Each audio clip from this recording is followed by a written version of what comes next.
What's going on, y'all? Today's guest is Phil Messier, the founder and CEO of the music licensing company Bopper.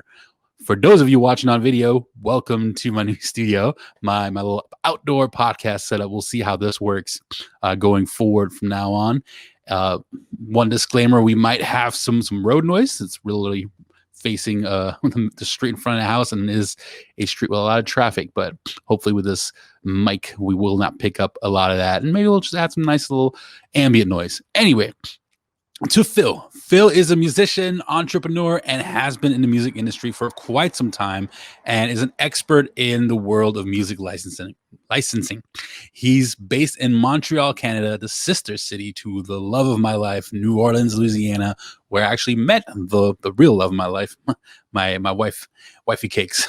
That's what I call her. Anyway, in this conversation, we talk about his company, Bopper, how it works, what they look for in artists. We talk about sync licensing, music libraries, and much, much more. Phil has a lot of amazing advice for musicians that want to get into licensing and how to work with companies such as Bopper and music libraries and the difference of a music library versus a sync licensing agency. So I'm really excited for this episode. To learn more about Phil Messier and Bopper, visit boppermusic.com. I'll have a link to that and everything we talk about in the show notes at makingitwithchrisg.com/podcast/124 for episode 124. Thank y'all so much for listening. Please, as always, take a quick second to rate and review the podcast. Really, that's the best way you can help us out, really. Rate and review the podcast. Like I always say, we don't sell anything. So if you guys want this podcast to keep going and us to keep putting content on YouTube out there, we just need your continued support by rating and giving us a rating and review on Apple Podcasts. Very, very quick, right? We have a new review. I'm about to read one to you guys in a second, but you can also support us on Patreon. Go to patreon.com/making it academy.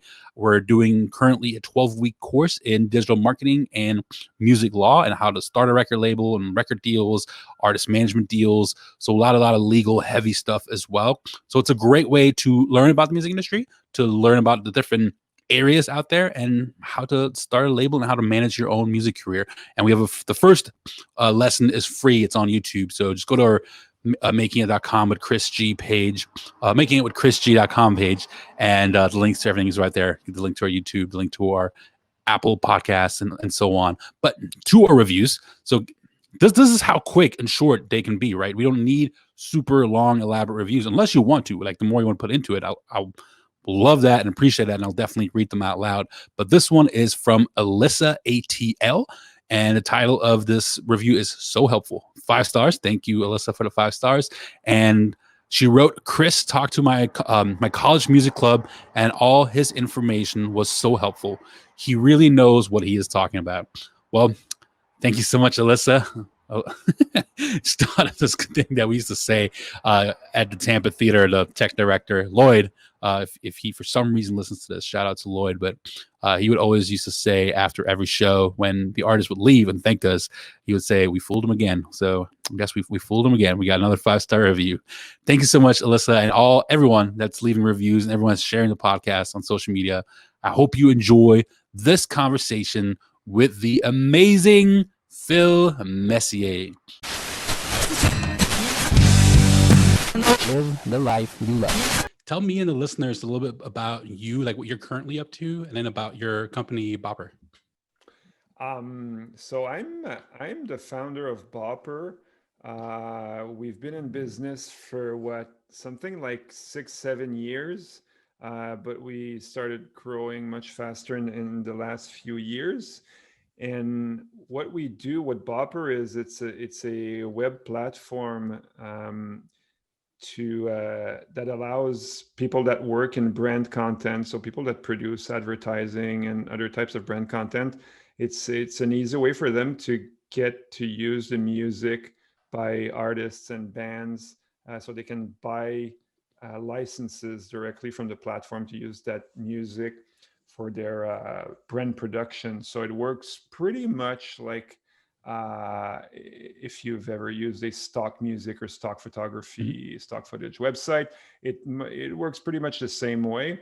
With, I would say, the difference in the nature of the music that we represent, which is a much more, well, it's actually the catalog that we represent is made of music from record labels, music publishers, independent artists, much more than the usual like stock type of music Mhm. that you would find on these platforms. So we took that model and but took it elsewhere a bit. Now, so it sounds like it's kind of like a music library, or do you guys actually actively pitch music to specific companies and I guess companies, TV shows, movies, and all that as well? Yeah, that's a good question. We our focus has always been since we founded the company in the ad business. So really, brand content is really our forte. But Hmm. recently, and that you might have read that somewhere. Recently, we opened up to film and television, Okay. which is a natural evolution for us. It's by no means a technical challenge. It's just something we steered clear of until recently, just out of a desire to be really, really focused on what we know and to be able to deliver something very narrow focus it's been really helpful in the trajectory of the company to stay really, really focused on doing something and doing it very, very well. Hmm. So it took a lot of time before we opened up to different media, which we do now. Now, I'm very familiar with Music Bed. So, like for the listeners, Music Bed, anyone that has usually smaller companies, smaller filmmakers, independent podcasters that can go on Music Bed or these types of platforms, search any types of music based on theme, based on genre, length, and license that was based on basically based on what they're licensing it for is what they're going to pay for it through the platform. And the platform has an algorithm that'll tell the price right there. So you don't even have to wait for someone to get a quote. And now you can even get like a monthly subscription to Music Bed where you have unlimited access. How similar is Bopper to that for the user? We definitely operate in the same space. We're definitely two companies that supply music for people that produce audio visual media. So Hmm. it's definitely in the same space. We go about it in different ways, especially now that Music Bed has a subscription service, which is a very popular model these days. A Hmm. couple of companies are doing super well with that model. And for your listeners, that the model is straightforward. Is basically people pay something like $30 a month. Hmm. And they get unlimited access to a library of music that they can use for whatever they like, which is fine for a lot of the stuff that's being produced out there. You'll find great music to do that. We the more we advance, the more what we do resembles what Music Bed is doing, especially since they have adopted by and large that model. And Hmm. one of the key differences, and I'm not saying like one is better than the other, it's just Yeah. the different ways to tackle this, or a different market, if you will, or a different focus. The thing with subscription models is that there's a huge demand, Hmm. for cheap music that's readily available and all that. What it doesn't solve for us, and for us, that's sort of the genesis of the whole thing, is to solve that problem of how do you get music from artists that have like actual artist careers, that Right. get in buses and get on tours and publish commercial releases and sell records and all of these things. These people, with the type of not necessarily the type of music they do, but where they are in their career is usually not compatible with these types of subscription service, where the really only way to make money is to be one of the few that licenses 100 tracks per week, Right. and people do that. And some writers, composers, some of these composers are extremely successful Hmm. and generating tons of money by having their background tracks licensed 100 times a week or 200 times a week, you know. So Hmm. that's not really our model. Our model is really to try and price as accurately as possible a track for a given use, and Hmm. also based on where the artist is at in its career. So we're trying to replace that usually pretty long and cumbersome back and forth that tends to occur between people that produce brand content and the all these companies that represent shares of those copyrights. So we focused on the, I would say, on the hard stuff, but that's it. And again, it's not to say something is better than the other, but for us, it's this.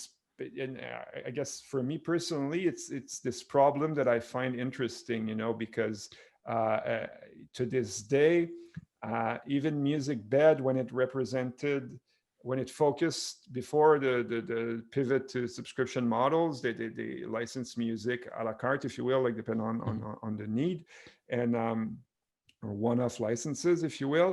And even then, you couldn't buy licenses for commercial work on their platform. It was limited to a bunch of uses that could be done directly from the platform. But for anything out, anything that really touched uh, uh, established companies doing advertising work, you had to take all of this offline. And that's actually true for all of the other platforms that are out there that are Hmm. in that same competitive arena as we are with MusicBed, and the other guys are a couple of other companies that operate in a bit of the same fashion. And all of these companies will stop pretty much at like non-profit advertising is as far as they go. If it comes too close to for-profit advertising with established companies, everything will be taken offline. So it's, and that's pretty much where we start. You know, that's where we begin. Is when it gets hairy and complicated. That's where we jump in with the solutions for these licenses that tend to be um, people feel they're complicated and laborious and all that stuff. So that's what we focus on really. So I think what you were hinting towards as well, like when bigger companies come to music beds. One of my best friends that's been on a podcast a few times, she has a licensing deal with Music Bed, but it's like an exclusive one.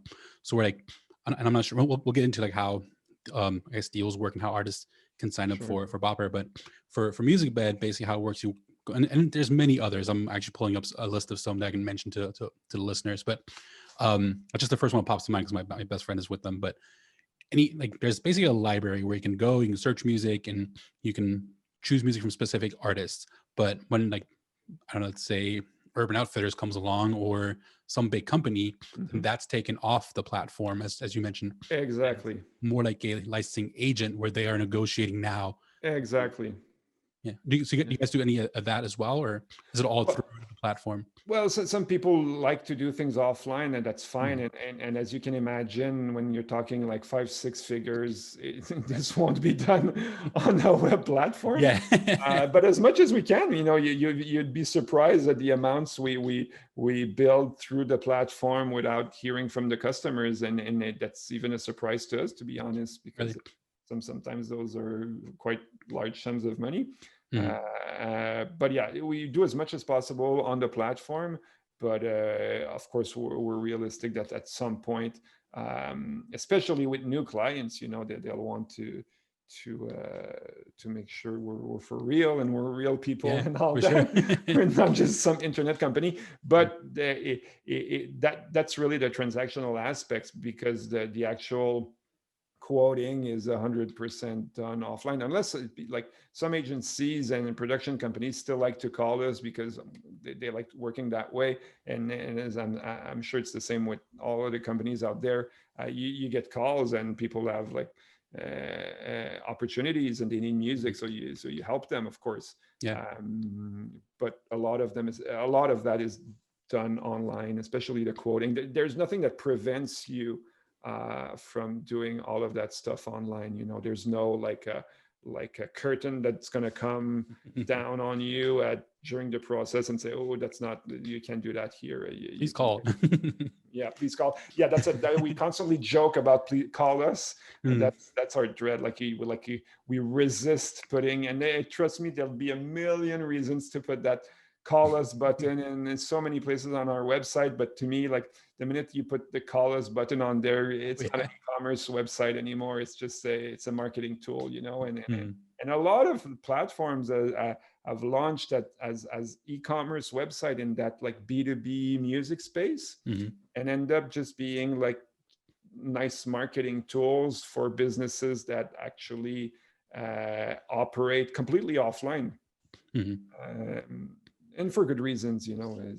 Some people just like the way they work, and that's it. But yeah, we try to we try to speed things up. You know, that's our focus with whatever we do, and doing the vast majority of the work online for most people will speed things up.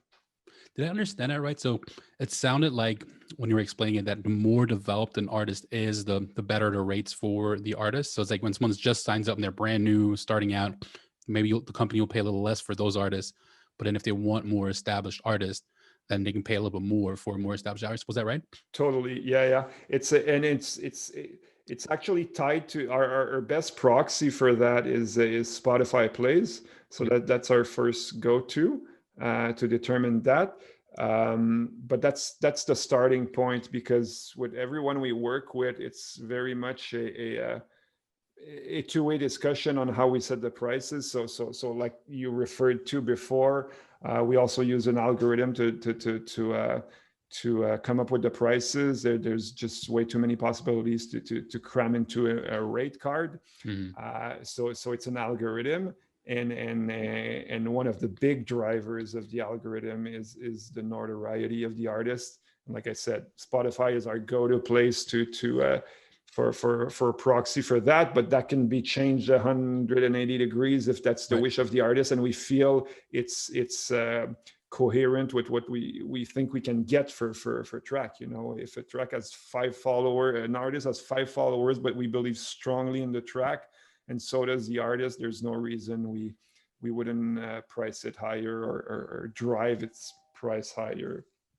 That's really cool. I like that concept because most of the other platforms, it's the same rate no matter what song you pick. It's more the rate's more based on what you're Yeah. using it for, rather than the type of artist you're Of pricing from. course, yeah, but we really can't do that in our field. And again, with the nature of the music we represent, it comes with the territory. You have to be flexible. You have to be, again, it has to make sense for the clients, you know. And I remember we've made that mistake in the first few years we operated. Like we signed these people. We were like super excited with the Mhm. quality of the music. We were super confident about it, but we're just and they had like very high expectations, which we played along with, but realized along the way they weren't aligned with the market was ready to pay for it. So we just never placed it, you know. So we years later, like, it's very clear to us that it's our job to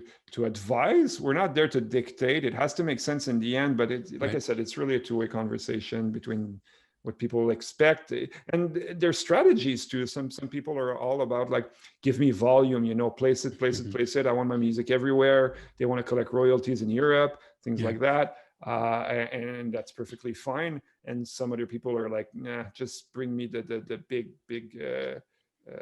the big opportunities and nothing else, and that's fine too. What types of syncs that does your company typically get? Is it like is it mostly for commercials? You mentioned TV shows and Yeah, the movies up front. vast majority is commercials. We only recently started TV and film, like I said, for desire to remain focused. Mhm. Um, so yeah, to this day, the vast majority is commercial work. Yeah. Mhm.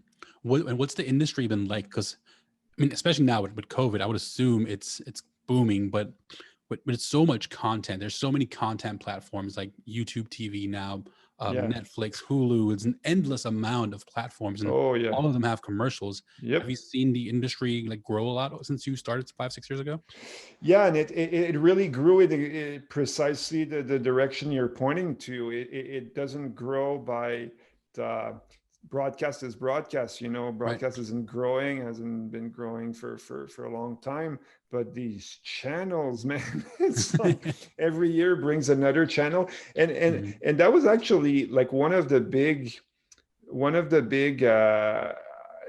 disrupting factor that led us to start Bopper in the first place. You know, there was this desire from artists to access these opportunities for sure. There was that desire from agencies to have like a streamlined access to indie artists, which they didn't have at all back then. Nothing was streamlined. It was way too complicated for what they were willing to invest. So there was that. But one of the big like underlying forces, if you will, was that exactly what you pointed to, this explosion of the media options and the effect that had. Because I come from like a ad music production background, you know, so yeah, I've been doing that pretty much all of my life. And what ended up, what what started happening at the beginning of the 2000s and then like worse in the 2010s is that as the budgets that the agencies manage weren't get like they were always growing by tiny like little margin every year, a little 2-3% every year. So that industry was very very healthy. But what happened to the unit cost of a production was a total different story because of that explosion of channels. Like Mhm. an account, like I don't know, a beer account that was managing, I don't know, 15 million in production in a year. Uh, uh, Before they were doing, I don't know, print, broadcast, radio, Mhm. and that was pretty much it, and a bit of web. But all of those new media started biting into that. So from one decade to the next, they were shooting like 12 videos a year, and a decade later, they were shooting 200 videos in Wow. a year. You know, It's wild. so with the same like with pretty much the same budgets. Mhm. So for that's when we started thinking about like automating parts of the process and things like that just to get better value because the expectations weren't lowered. You know, people in creative agencies are notorious for having very high expectations with like every creative supplier they work with.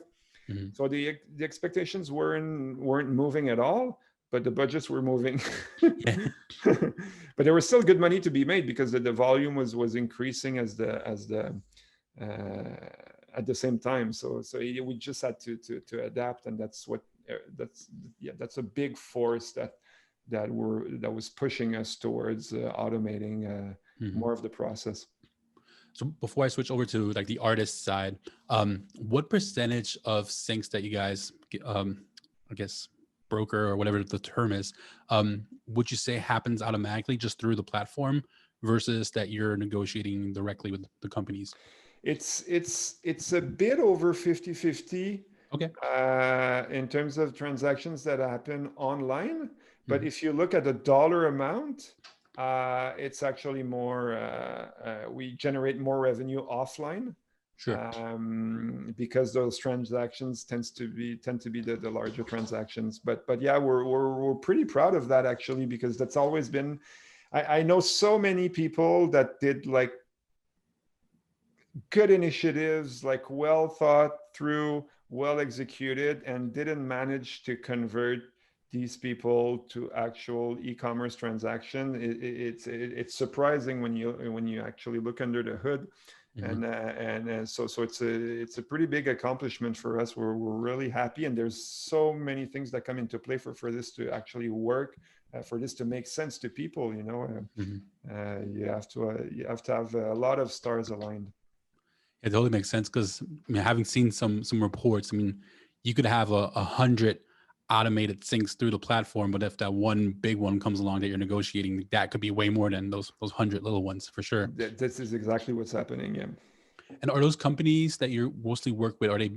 Because because your company is based in Canada. Are these Correct. companies mostly outside of the United States and globally, or where You they mean mostly from? the labels and publishers and artists, or you mean the buyers or clients? The buyers, your clients, Oh, they're all over. all over. Yeah, with like I would say with a majority in North America, Hmm. and then English speaking, like UK, Okay. France a lot. So those are like in Europe, it's really UK and France. France has always been a big territory for us, Hmm. and North America. But like we have like we work with different people in Italy as well. Like where in places where we don't have enough.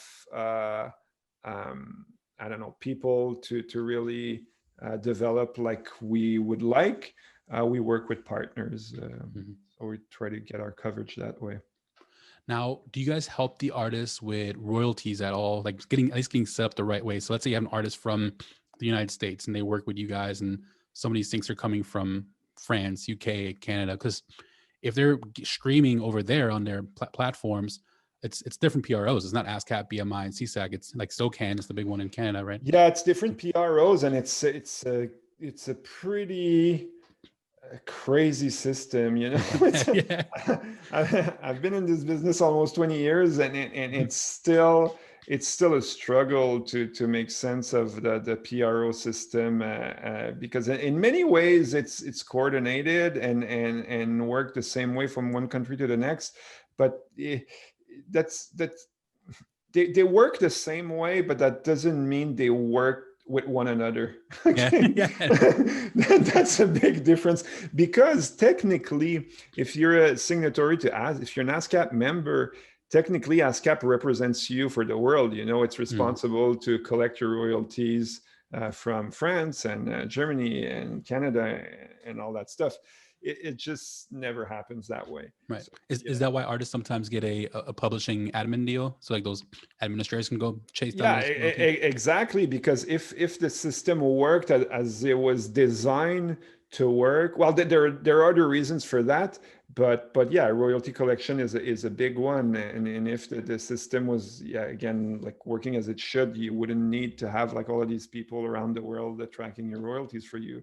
Hmm. Um, but it's a very complex system, especially in ads. You know, Yeah. collecting in film and TV, it's a bit more straightforward, because it like people work in the play. Let me put it this way: the place where the differences are the most obvious is really in ads.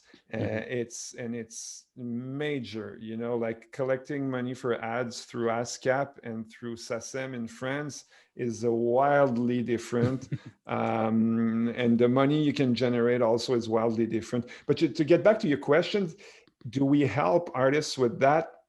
The best we can do is share partners that we know of and work with that do a good job, because we don't do that, you know.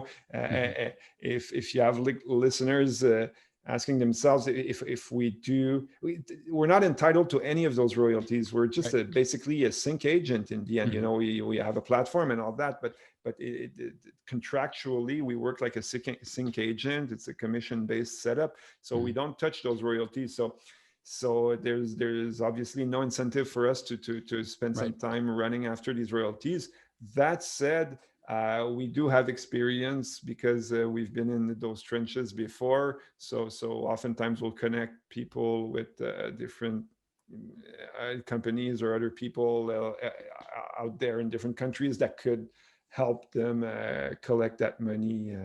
Because there are people that are specialized in that, and oftentimes people, I mean, collecting royalties for ads, Hmm. and a lot of times people don't know how that work and who these people are. So we try to make the connections and give also manage expectations sometimes, like because again the the the amount of money you can generate from one country to the next is so wildly different. Hmm. But we have a good sense of that, because mostly because a few of us in the company have worked in production before, and music production for ads. So we've seen these royalties come in from different parts of the world, so we have a good sense of what the expectations can be.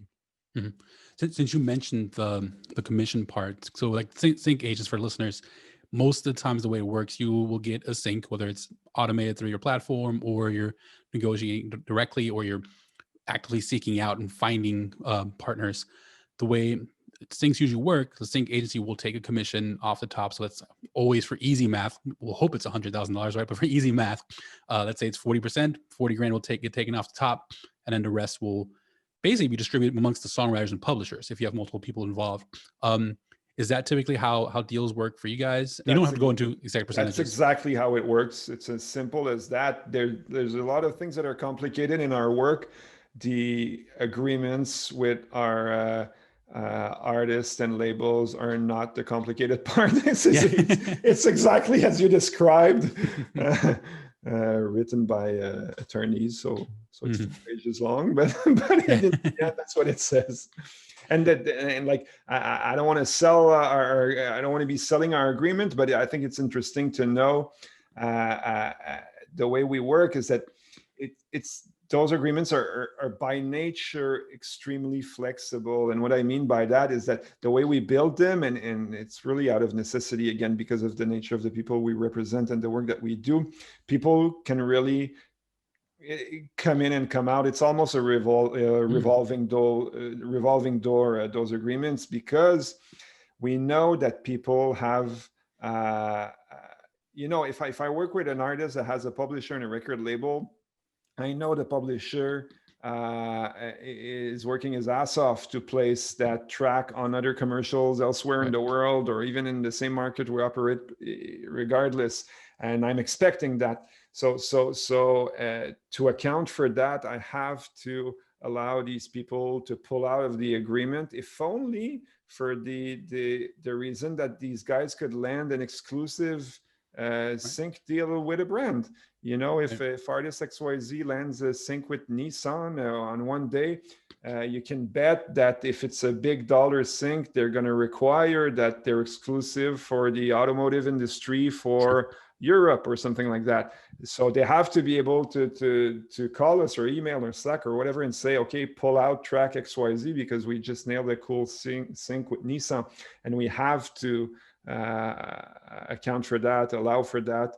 So basically our agreements are designed that way. So as long as people are pleased with us, then we work with them. But honestly, people don't pull out because they're not pleased with us, like, at least the vast majority. But we expect that they have their own hustle left and right, and we make sure we accommodate that, and we don't put any sort of hurdles and what they're doing on their end. Quite the contrary.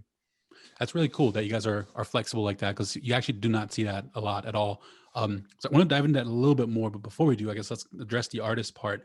How does an artist sign up with Bopper? Like, what do you guys look for? Is it an easy application process through the website, or do they have to email someone? Yeah, it's quite straightforward. People send us music through. We have like an inbox for that. It's simple. It's music@boppermusic.com. So people just send links or whatever they want to send. Usually they'll send links to music to that mailbox, and we'll eventually listen to everything that comes in. I'm sorry, it could take a while, because especially these days, there's just a crazy backlog of music to listen to. Sure. But we make sure to listen to everything. We're doing kind of the opposite of, like, when I was like making my way in the music industry, the mantra you would hear all the time is no unsolicited demos. Right. Everyone would say that, and they always irritated me. And I guess, I don't know, I want to flip this around, but there's a very pragmatic reason why we say that, is that we have no idea where the next big placement is going to come from. And I've been like knocked out of my socks so many times by the most odd provenance of music that landed like super high profile placements. Of course, like, high profile artists will land high profile placements and all that, but also, like, there's so many unexpected sources of music, and actually uh, agency creatives are very much into that, like participating in the music discovery side of things. So like very, very talented bedroom producers have a fair shot with us. Like the music has to be outstanding, that's for sure. Hmm. The bar is extremely high, it's in the music industry in general, and I would Yeah. say possibly more so in the ad space, because there's so much of the music that's out there that won't ever get used in that medium. So right there's a pretty big filter that occurs right there. So of course it's a very, very, very small surgical target we're trying to hit, but for that we have to cast a very, very, very wide net. Hmm.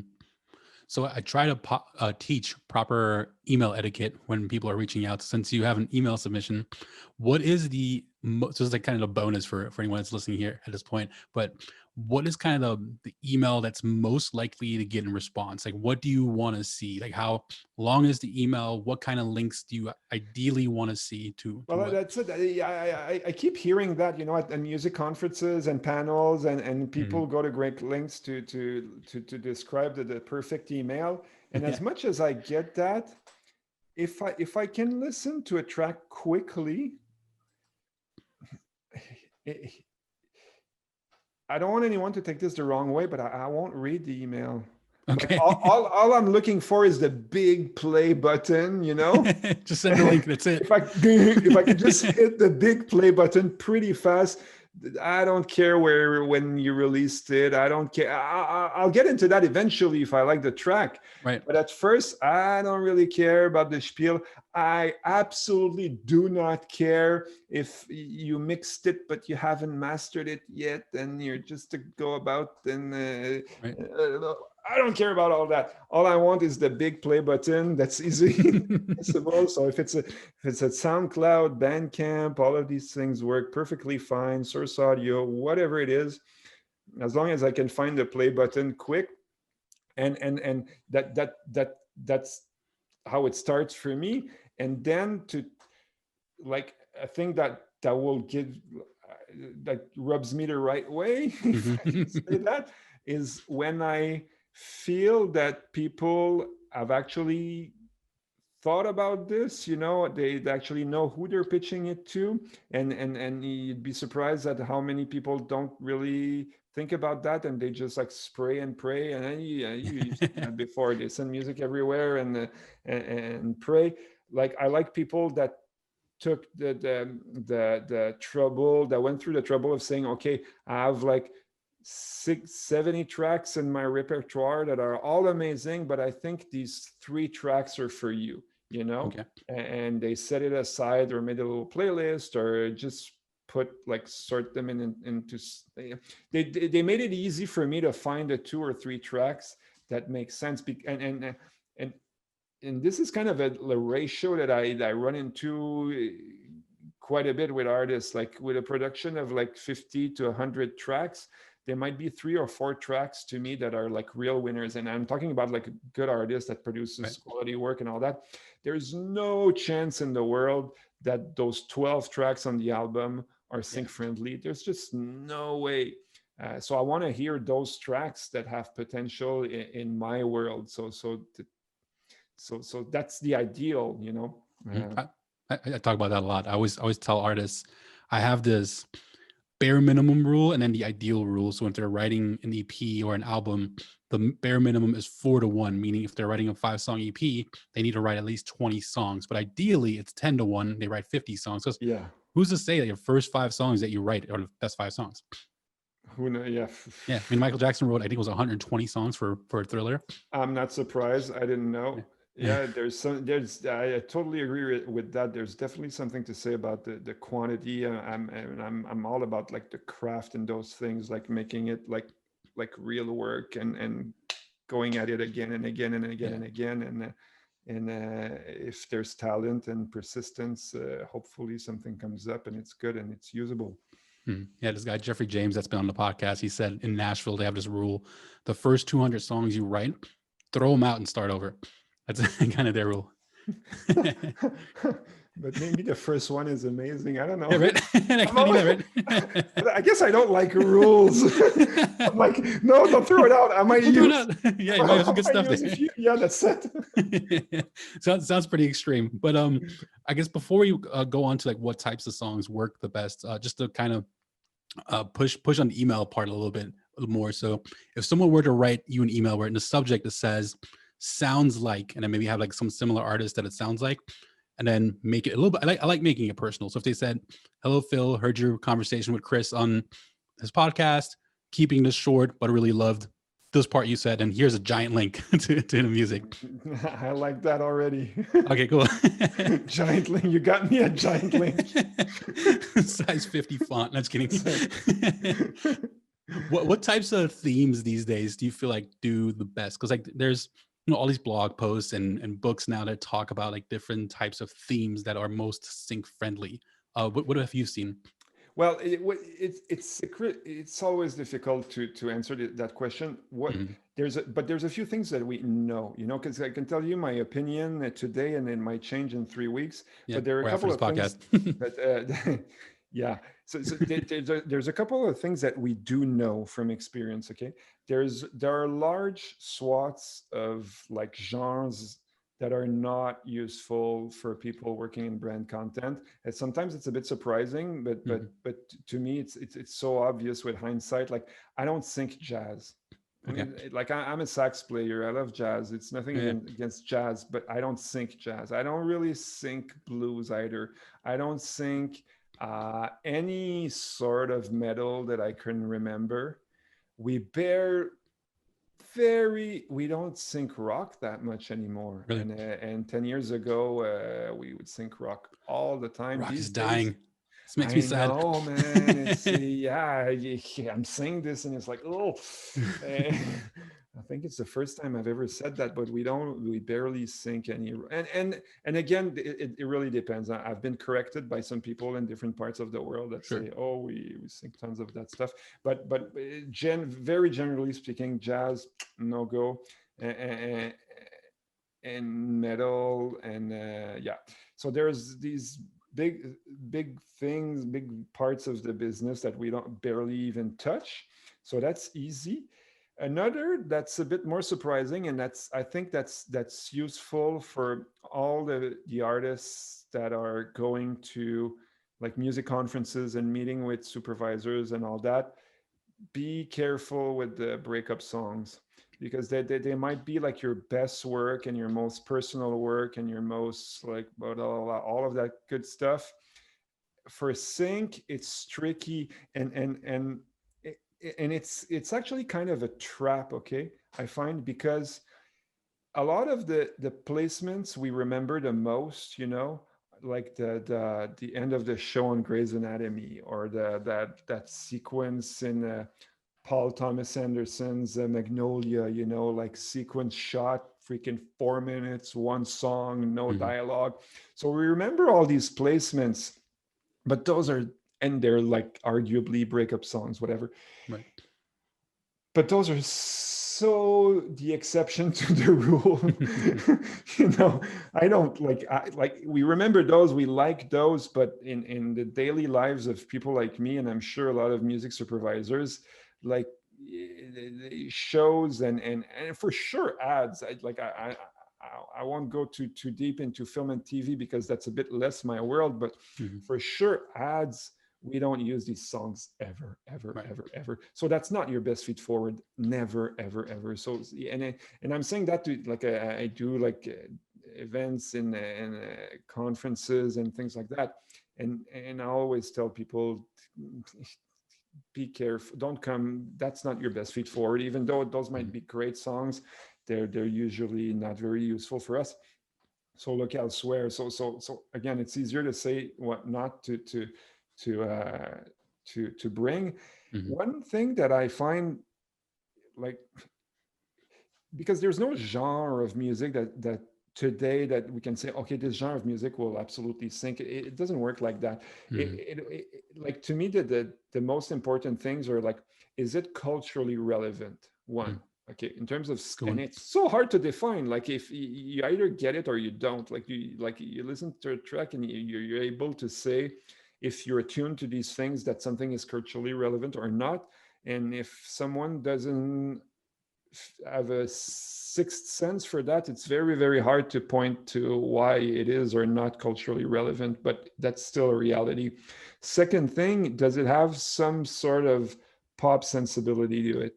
Because anything I find uh, um, too niche, to if you need some sort of higher understanding of that type or that other genre of music to be able to enjoy it, you're probably too deep in it already, and it has to be understandable by layman, and it has to be hooky, like, so for me the pop sensibility slash hook, very important. Mhm. There's really no way around that, and that's regardless of the style. That's what's interesting in ads. Like often I'm sure you've heard that many times, but like all of these stories about campaigns that started with like whatever track as a reference, that like a hectic epic track, and ended up with freaking Gary Jules, Mhm. it happens a lot, that briefs flip upside down just because it just works, and that happens a lot. So I find saying this genre is what's hot right now is a bit misleading. It's more Yeah. about relevance, the hookiness of it all. Um, that those are more important things to me. Yeah, completely agree. You talked a little bit about how people can, let's say if they have a publishing company that they work with, like that is an option that they can have. Like it's doesn't sound like your deals are exclusive deals, um, which I like a lot because like recently I negotiated a deal for an artist was a sync agent, and it was this person's like first ever deal, and they don't. I know this is like a newer thing that this industry is like moving towards now, but I've always noticed in the past, if you work with a sync agent, they were still okay of having your music on like a music library, such as Bopper, Music Bed, or as mentioned, I would mention some of the other ones. So it's like Triple Scoop Music, Audio Socket, Rumblefish, and so on. But now I'm noticing some companies are not even allowing artists to be on music libraries anymore. Why? Do you have any sense, I guess, why that would be, and what is, I guess, your typical deals like as far as exclusivity goes? I can understand why, and in certain contexts, people would be against it, and it goes with it's the same for like publishers when they sign on an artist. If they're gonna, the rationale is that if you're gonna work, do all of this work to promote and pitch, you don't want someone else reaping the rewards for all that hard work, and sometimes the hard work is you can't like really connect the dots as easily as you would think, like that initiative led to that placement, led to that revenue. So Mhm. it's sometimes more fuzzy than that. So people do away with all that fuzziness Mhm. by signing exclusive deals. But they're all, man, these days there, every company works differently, I find. Right. So Yeah. if it works for you, it works for you. If that's not what you're into, there are options out there. We're one, but I'm sure there are more out there as well. So the beauty of today is that everyone is pretty much making their own model as Yeah. they go. Yeah. Another argument I've heard a lot too is, you mentioned Nissan, so let's use Nissan as an example.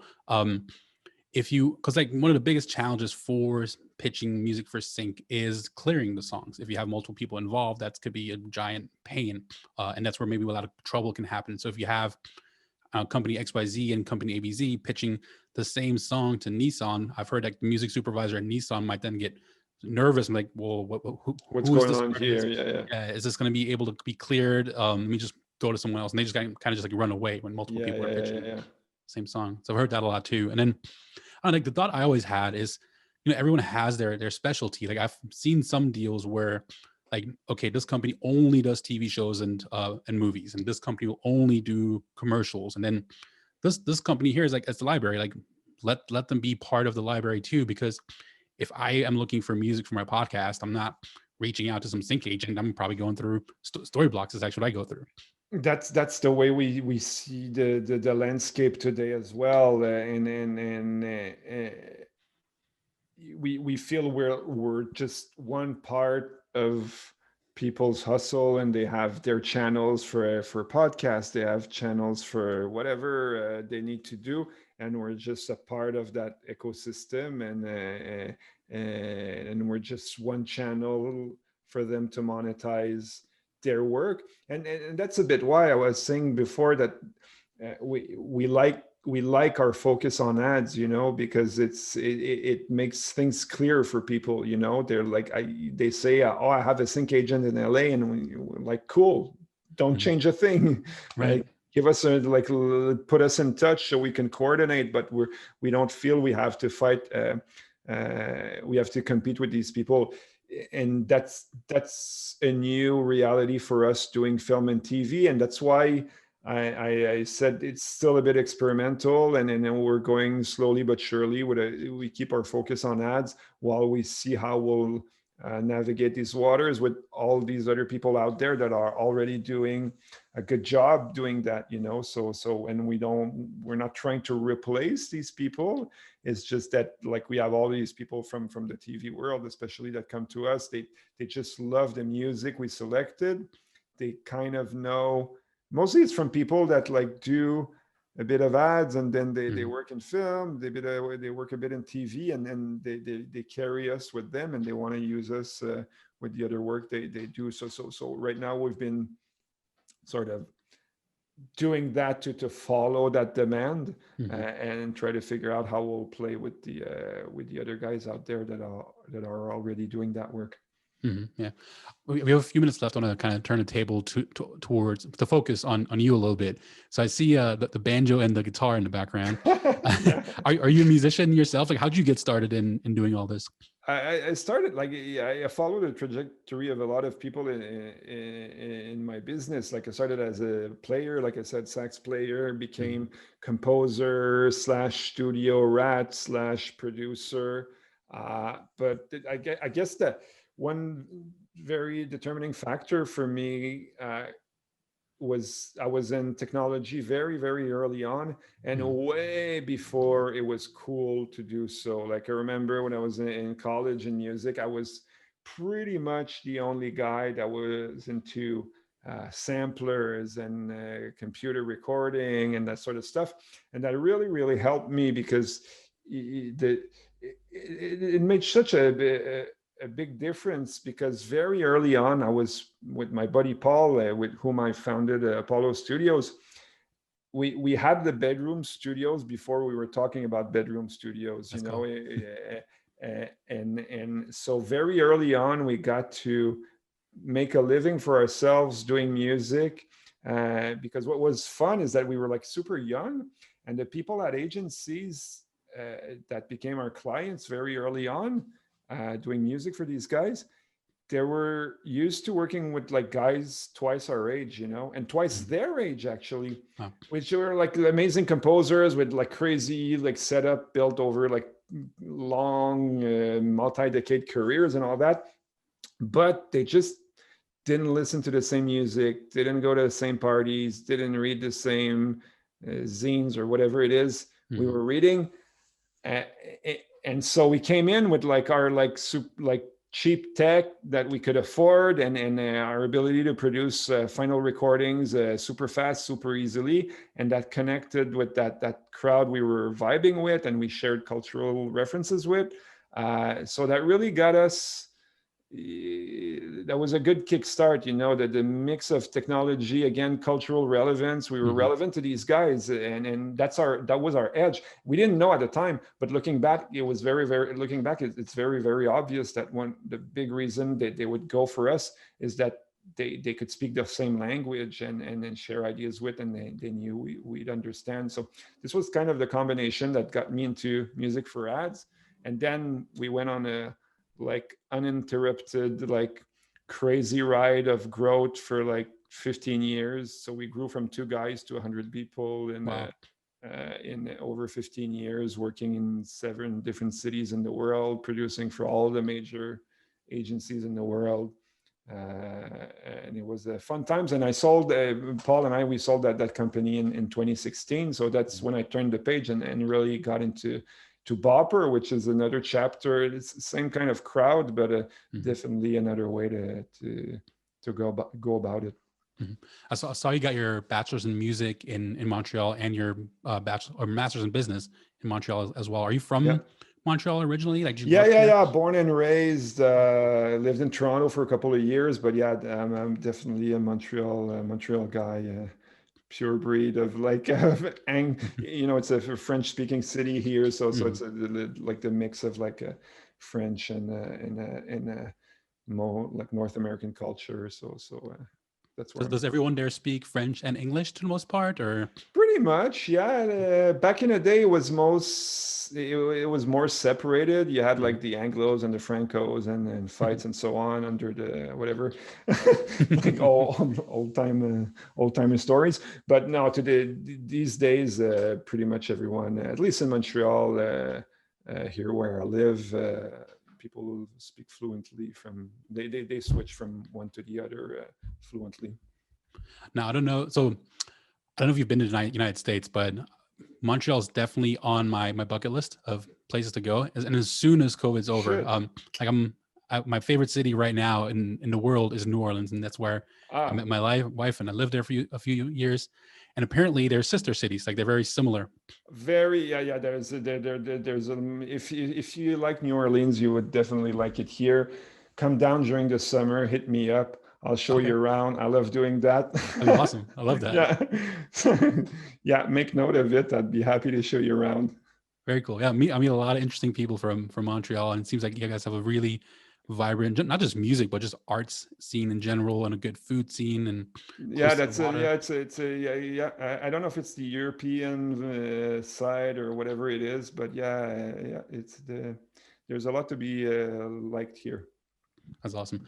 Let me ask you like one or two quick fun questions as we wrap up. But when you think of the word successful, who is the first person that comes to mind? Barack Obama is the person that came to mind. No idea why. I would have never expected someone from Canada to say Barack Obama first. That's just, I don't know why. That's what it is. Here, I got one for you. It just came to my mind. Derek Sivers, since you're a tech guy and music guy. He's the guy who started CD Baby. Oh, okay. Yeah, he has this new book out called Your Music and People, which I'm excited to get into. It's more like a philosophy book, like the philosophy of getting into creative industries. But interesting. Anyway, we plug for Derek. Good. What is the first concert you've ever been to, or the first memorable concert experience? Gotta be the Ramones, man. Oh, no way. The Ramones? Yeah, I saw them many times. Underage, and yeah, that's definitely the vivid memories for sure, being like way too small for the crowd there. I've got very vivid memories. It was my first, like, I was so impressed, and they're like Joey's was so tall, and then I remember like the fall, like coming out, like I remember the opening band. I was impressed, and I remember how they just destroyed the opening band when they came on. This 4-piece machine, like war machine. So that was made a big impression on me. That's so awesome. So, I guess set the scene a little bit. Like, what kind of venue was it? Like, how big was the venue? Medium size. They really never made the big stages aside from like I don't know, in Brazil maybe, or a couple of places like that, but they even towards the end, I don't think they've ever toured the biggest stage. So it was always the same type of small to medium sized venues, and I saw them 3 times, and it was always that type of setup. I'm so jealous. Not just once, but 3 times. One of the most legendary bands ever. And they were traveling in like vans, like rental vans that I was traveling into, and I was playing in vans, That's so cool. Yeah, you're the first person on. So 121 episodes. You're the first person that said the Ramones. Oh, yeah. Awesome. I love it. And then before I ask you the last question, I ask everyone, just thanks so much for taking the time, being on the show, for sharing, for launching this company, Bopper, and for providing an opportunity for independent artists out there to make a living doing what they do. So thanks for what you do. Well, my pleasure, and thanks for having me, man. Yeah, absolutely. It was fun. And then the question I ask everyone at the end is, what's your definition of making it? Man, this is a moving target. It's the moving target. It changes so much, man. Today, I don't have a simple answer. What I know is that I gravitate towards simpler things these days, and like simple missions. Like it goes back to Bopper and our like sort of surgical approach, but doing something very narrow and doing it very well. You know, I've had a business where I grew it like I said, 100 people have like creative talent is quite a nut house to manage. And I'm super grateful for the experience. It was an amazing ride, but I don't look for size for sure anymore. I don't look for like necessarily the financial rewards that much. You know, I'm of course happy if it comes along with whatever I do, but my motivation is not there anymore for sure. It's more like I like solving problems, you know, and for especially if it serves a purpose. And these days I feel like what we're doing, like doing something that no one really did for artists and bands to provide this channel of opportunities for them to meet makes a whole lot of sense. And I find satisfaction in that. So I don't know if that's making it, but I don't know if I've made it or whatever, but that's something I gravitate towards. Live the life you love.